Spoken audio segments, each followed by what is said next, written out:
Sababu leo tunakujua wewe ndio utakuwa wa mwisho kutoka kwa hii matanga.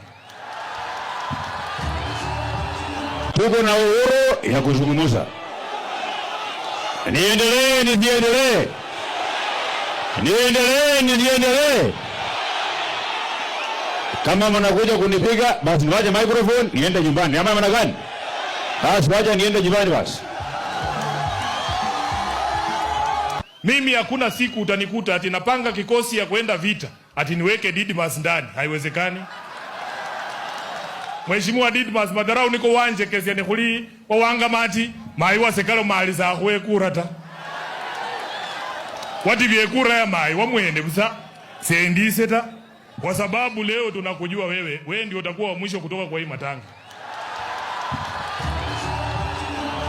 Na hapa Western hii kikundi yote ikiongozwa na Natembea, tutatembea kwa kila kijiji.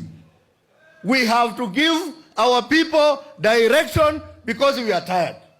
Na mtu yoyote ambaye anatembea na Kasongo hapa na aendelee kutembea na yeye, nyinyi mnajua ile kitu mtamfanya. Ile pesa kidogo mnavaa mkubali ni 1,000.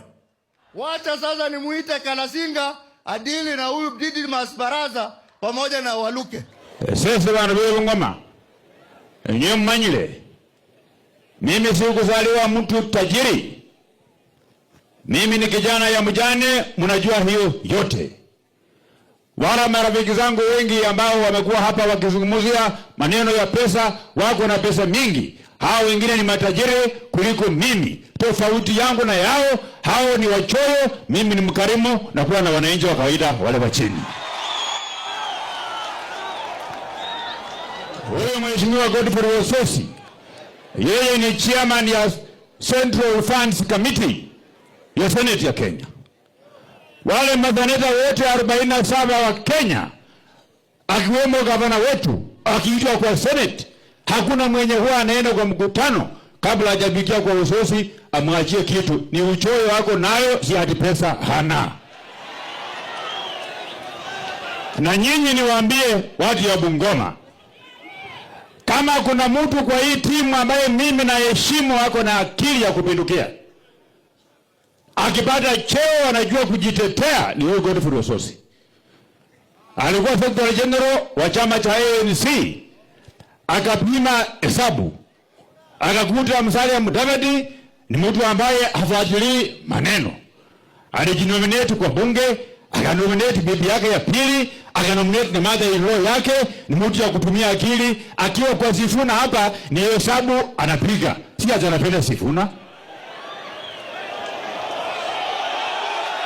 Wale kwa Mlembe. Hoja, tuko na uhuru ya kuzungumza. Niendelee.